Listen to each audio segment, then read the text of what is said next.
It started with a Craigslist ad. That's how most great American horror stories begin now, isn't it? Mine read, queen-sized memory foam bed, frame included, lightly used, no longer needed, $100, pickup only. Now before you judge me for letting it go that cheap, understand this. There are things you just want out of your house. Cursed objects, haunted paintings, taxidermy your uncle gifted you after one too many bourbons. For me, it was the bed where my wife betrayed our vows. Our marriage. My trust. Everything. Selling it for $100 felt less like a transaction and more like an exorcism. The guy messaged me the next morning. Said his name was Nick. Wanted to come by that evening, cash in hand. Sounded nice enough. Polite punctuation, which I always appreciate. So I dragged the mattress down the stairs alone, because she wasn't around anymore to help. And even when she was, it was usually followed by a sigh and a lecture on managing expectations. Funny, right? I expected loyalty. My mistake. Anyway, I had it all waiting by the door when Nick showed up. Doorbell rang. I opened it. He stepped inside with a smile like he belonged in a toothpaste ad. Hey man, you must be Trevor? Yep. Nick? Yep. Dang, this looks even nicer than the pictures. He ran a hand across the headboard. I noticed a smudge on the wall where her heel had once slammed against it. I'd scrubbed it twice, but some marks stay. Nick pulled out his wallet. So, why are you getting rid of it?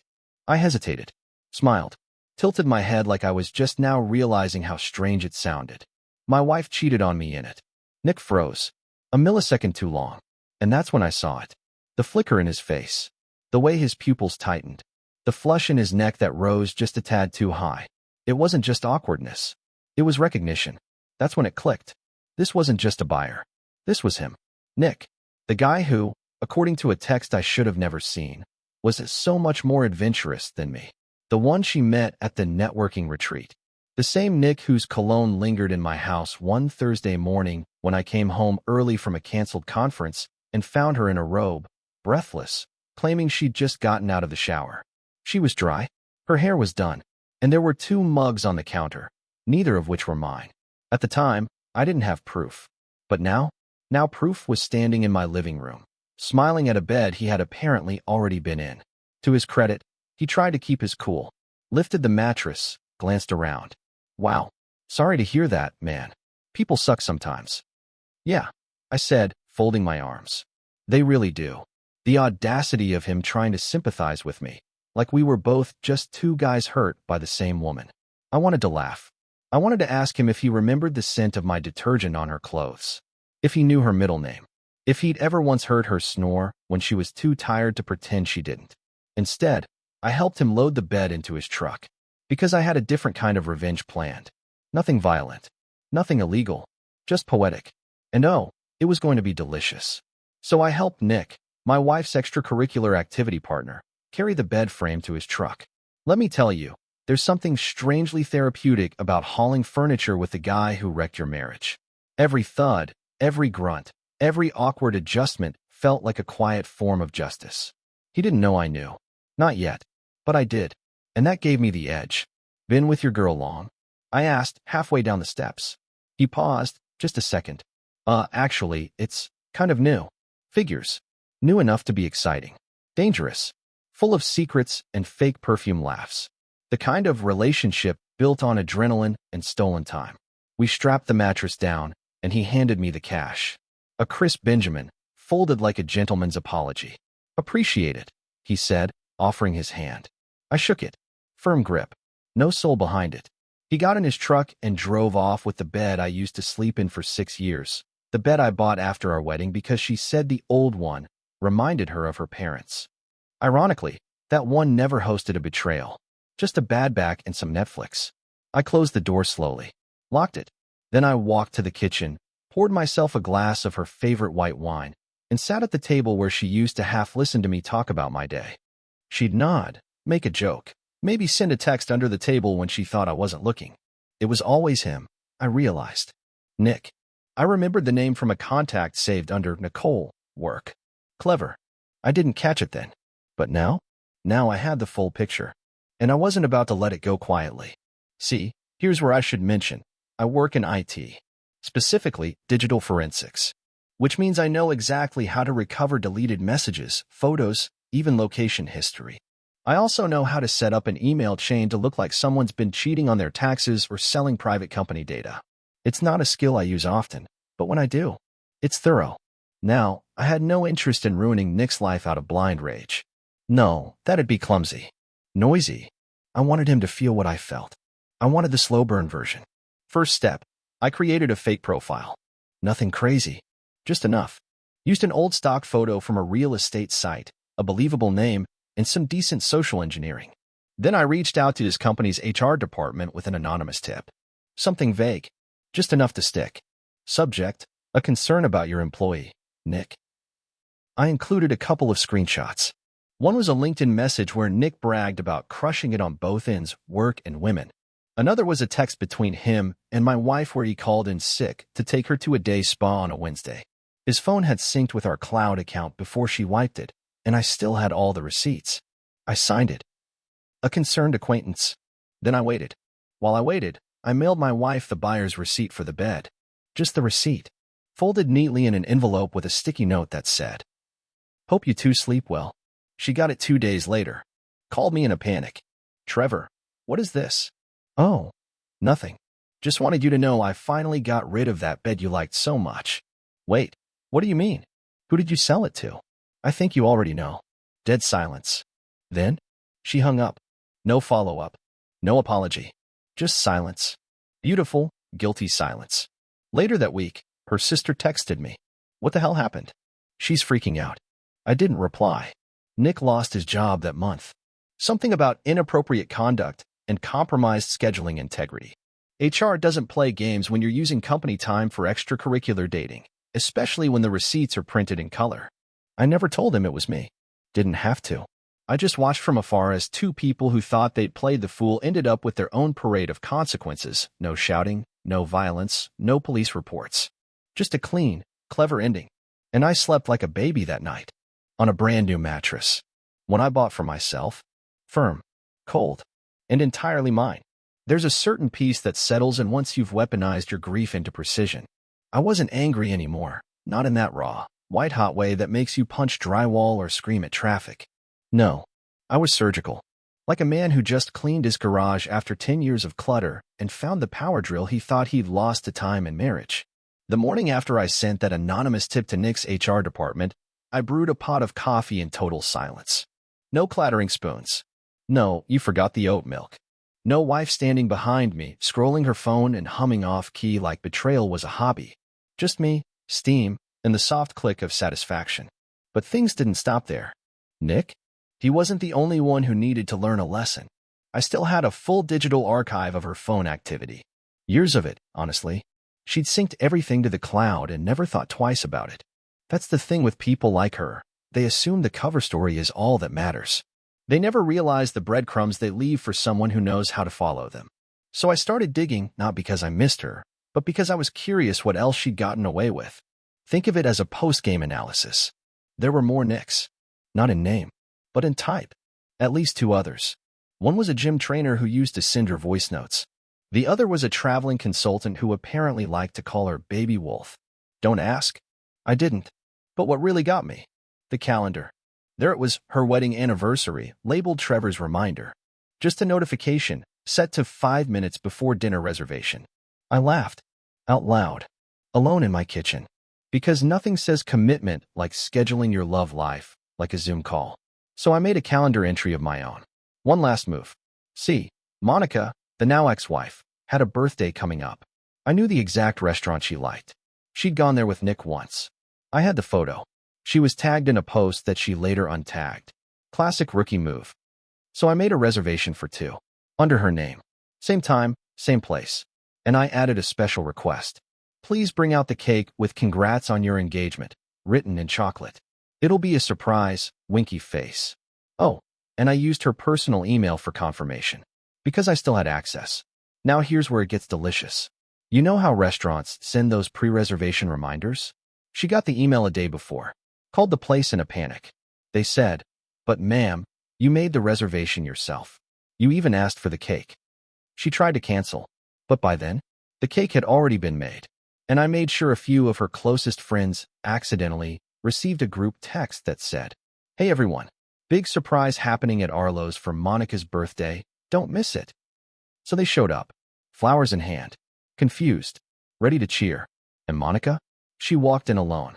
Apparently, the staff came out clapping with the cake, singing. Her face, I'm told, looked like someone had unplugged her emotionally and reassembled her backward. Nick wasn't with her, by the way. They'd broken up a week before. Timing is everything. I wasn't there. I didn't need to be. I was already on a weekend trip. Mountains. Solitude. Good cell service, but no text from exes. The best part? None of it was illegal. None of it cruel. Just accurate. Call it closure. Call it justice. Call it turning the other cheek and then letting the cheek slap them back with karma. Whatever it was, I slept well. Again, revenge, when done right, is like slow-roasted barbecue. Low heat, long hours, no shortcuts. By the time the flavor sinks in, everyone else forgets how it started. Except you. After the cake incident at Arlo's, her name on my reservation, complete with "congrats on your engagement," piped in chocolate like a sugar-coated slap to the face. I thought that would be the end. Tie a bow on it. Dust off my hands. Ride into the proverbial sunset like a man whose sanity had been tested but not taken. But closure is a funny thing. You think you want peace, but what you really want is understanding. And mine came, ironically, from the bed I sold. Remember that memory foam mattress? The one that absorbed 6 years of marital hopes, dreams, and her Wednesday afternoon cheating appointments? Turns out, I'd forgotten one thing. The mattress had a built-in USB port, a little tech feature we'd picked out when we upgraded. She said she liked to charge her Kindle while reading at night. I said I liked having fewer cables around the bed. What I didn't know is that the model came with an optional voice-activated smart module. Basically, it listened for commands, dim lights, set alarm, play relaxing waves, and, if enabled, it recorded snippets for quality assurance. I never turned that feature on, or so I thought, but someone must have, and it wasn't me. Nick must have discovered it a few days after hauling the bed to wherever swampy love nests are built. Because that following week, I got an email from a burner account titled, "We need to talk." Attached were audio files. No message, no threats, just 4 MP3s. Now, I consider myself a rational man. I don't go looking for pain. I'm not one of those people who listens to breakup songs just to hurt themselves on purpose. But curiosity? That's a different beast. I clicked the first file. Her voice, laughing. "This feels so wrong," she whispered, breathy and thrilled. Then his, "That's why it's fun." Pause. Bed creak. My throat went dry. I closed the laptop. Didn't listen to the others. Not that night. But later, once I'd let the disgust settle into something more academic, I opened the second one. This time, she was talking about me. Not the usual "he doesn't get me" drivel, no. This was specific. "He still sets an alarm on weekends," she giggled. Like, "Bro, we're not training for the Olympics." Then silence. Then a whisper I'll never forget. "He's nice. But nice is so boring." I didn't feel rage. I felt embarrassment. That I'd been boring. Predictable. Reliable. A walking calendar alert. And then I realized something. That was the point. She didn't cheat because I failed. She cheated because I succeeded. I gave her stability, comfort, a home. She wanted chaos. Sharp turns. Bad decisions. The kind of excitement you find in nightclub bathrooms and poorly lit motels with discounted spa packages. And I realized something else. She wasn't special. Not in the villainous, mustache-twirling way people like to frame their exes. She was just average. A cliché with good cheekbones and a Pinterest board full of live, laugh, love quotes. And Nick? He wasn't some magnetic rebel with a devil-may-care attitude. He was just a guy who thought using Axe body spray and misquoting Nietzsche made him deep. Which made what I was about to do even sweeter. See, Nick sending me those recordings wasn't an accident. It was a prelude. He was unraveling. Turns out, karma doesn't hit like a thunderclap. Sometimes it's a steady leak in the roof you ignored. First, a drop. Then a puddle. Then one day you wake up, and your bed's floating down the hallway like a sad little boat. I found his Instagram. Locked, but not for long. He used the same handle he had in one of Monica's messages. Rookie mistake. I made a new burner. Followed him. Waited. Within a week, he accepted. His profile was a goldmine. Caption after caption of pseudo-wisdom. Don't let anyone dull your shine. If she doesn't respect your time, she doesn't deserve your energy. My personal favorite. Lessons come dressed as heartbreak. Cute. But here's the twist. He wasn't over her. Not even close. Late night stories? Song lyrics that hinted at regret. Blurry photos of restaurant tables set for two. One had a wine glass with lipstick. The caption? Some stains don't wash out. Subtle, Nick. So I did what any logical man would do. I sent him a message. Not from my real account, of course. From the same burner. You ever wonder what else that bet heard? He left it on read. Then I sent him a Dropbox link. Inside, a folder titled The Memory Foam Files. No viruses. No threats. Just those 4 MP3s. I never got a reply. But a day later, Monica texted me for the first time in 2 months. What did you send him? I didn't answer. Because honestly, I hadn't sent Nick anything. They recorded themselves. I just held up the mirror. That's the funny thing about cheaters. They think they're invisible. That their secrets are buried 6 feet under cheap perfume and half-lies. But secrets don't stay buried. Not when you hide them in smart bets. And certainly not when the man you betrayed is the one holding the shovel. There's a certain clarity that comes when you no longer care how the story ends, as long as you're the one narrating it. By the time Monica texted me that frantic, "What did you send him?" message, I was already halfway through assembling a bookshelf in my new apartment. IKEA's Frog Duck, or something equally absurd.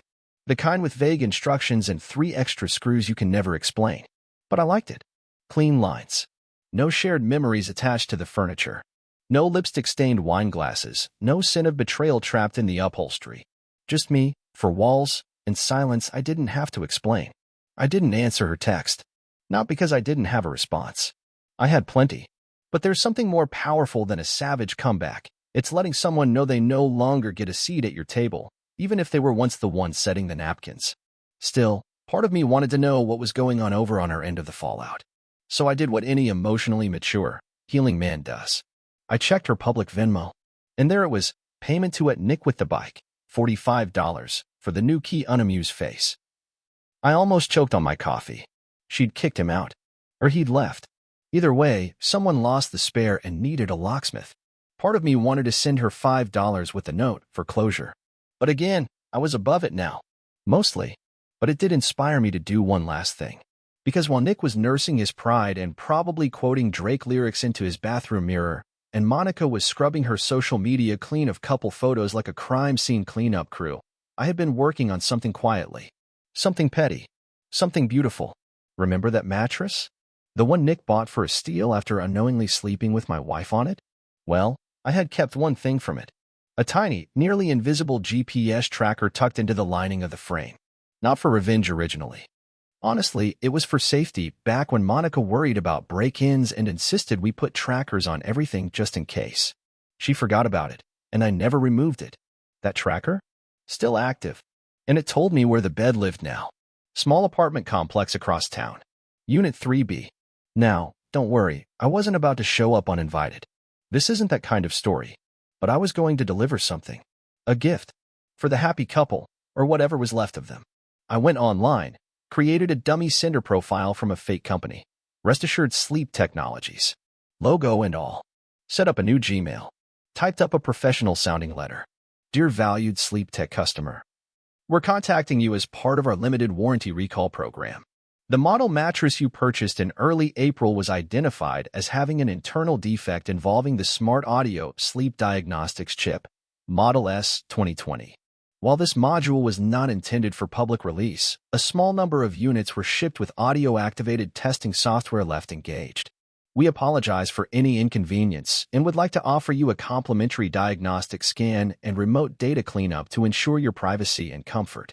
I printed it on faux letterhead, dropped it in a sleek black envelope, and included a USB stick. The USB stick was empty, but I labeled it Audio Data Backup. Then I packaged the whole thing like a legitimate company mailing. Clean, sealed, no fingerprints, no return address. Just the logo. Professional. Untraceable. A touch of suspense. I left it with the front desk of the apartment complex address to current resident, 3B. Now, I don't know what happened next, but I can guess.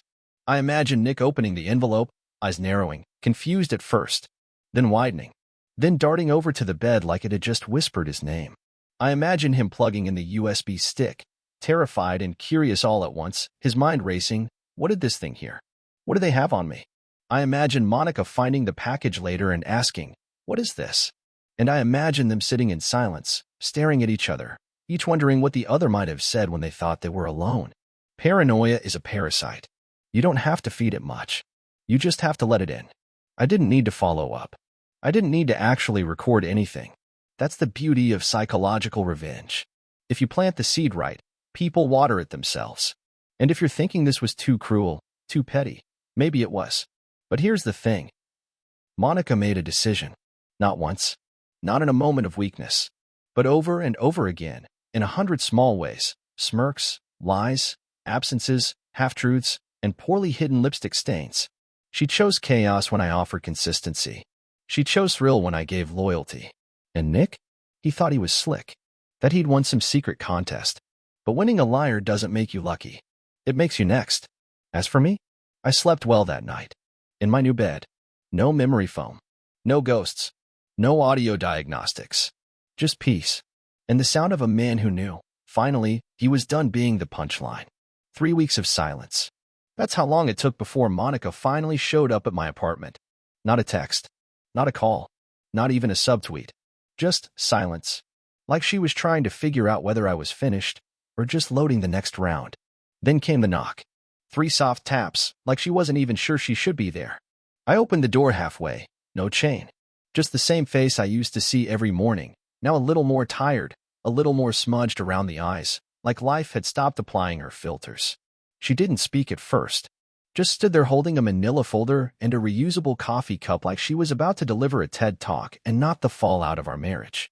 "Can I come in?" she asked, voice quieter than I remembered. "Depends. You here to apologize, explain, or rewrite history?" She blinked. That old flicker of defensiveness twitched across her brow, but she swallowed it. "Smart. I'm just here to talk." I stepped aside. Let her in. The apartment wasn't messy, but it was lived in. Clean dishes on the rack. A record spinning something low and bluesy in the corner. My new life looked nothing like the one we built together, and she noticed. "You replaced the couch," she said. "No. That one never cheated on me." She winced. Points for not pretending that wasn't deserved. She sat on the edge of the chair like it might bite. Set the folder down on the coffee table. I didn't touch it. "I broke things off with Nick," she said, like it was some generous favor. "Before or after I mailed you your dignity?" She sighed. "After. Obviously. Of course." We sat in silence for a moment. Not the kind we used to share comfortably in bed, each reading our own book, legs tangled. No, this was courtroom silence. Waited. Calculating. Waiting for cross-examination. She reached for the folder. "These are the emails," she said. "The messages. Everything. I printed them out. Thought maybe if you saw it all, you'd understand it wasn't just." I held up a hand. "I don't need the script, Monica. I wrote this play. I know all the lines." She exhaled. "Then why did you let it go on for so long? Why didn't you say something? Fight back? Yell?" "I expected you to." "You expected me to break," I said. She didn't deny it. "That's the thing," I added, leaning back. "You always needed the scene. The tears. The confrontation. You wanted me to slap a wall, scream your name, beg. But that's not who I am. You don't get to burn the house down and be mad that I walked out calmly." Monica nodded, eyes shining. "But no tears. Not yet. I don't even know when it started," I admitted. "When the version of you I married started fading into the one who found me boring." Her voice cracked. "I never said that." "No. You just said Nick made you feel alive." That shut her up. The record ended in the background. Soft static hummed, like even the music didn't want to be part of this conversation. "You know what I realized?" I said. "It wasn't the cheating. Not really. That was just the smoke.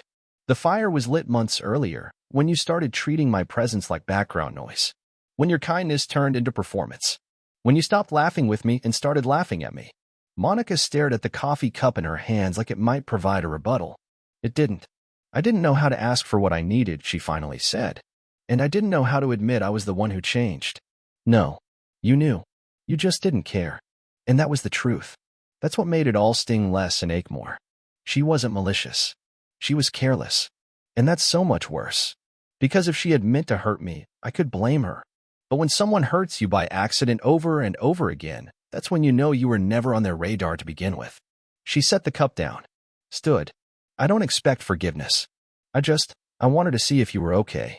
Define okay. I said. She gave me a small, broken smile. Still stubborn, she muttered. Still standing, I corrected. She reached for the folder again. Can I leave this? You can. But I won't read it. She paused. Then why let me come here? I stood too. Looked her in the eyes, not with hate or longing, but with the kind of calm you earn after walking through a fire and realizing your skin didn't peel. Because I wanted to see the face of the woman who taught me the most important lesson of my life. She tilted her head. And what's that? I walked to the door, opened it. That love, when unreciprocated, isn't noble. It's just stupid. She walked out without another word. The folder stayed on my coffee table for a few days. I didn't touch it. Didn't even open it. One rainy Sunday, I tossed it in the trash without reading a page. Because I didn't need her reasons. I had my reality. And in that reality, I was no longer the man she walked away from. I was the man who learned how to walk away, too. After Monica's visit, the dust didn't settle. It simply refused to exist. She left like she always did, quietly, without cleanup, no real plan. The kind of goodbye that leaves a smudge on the glass instead of a crack.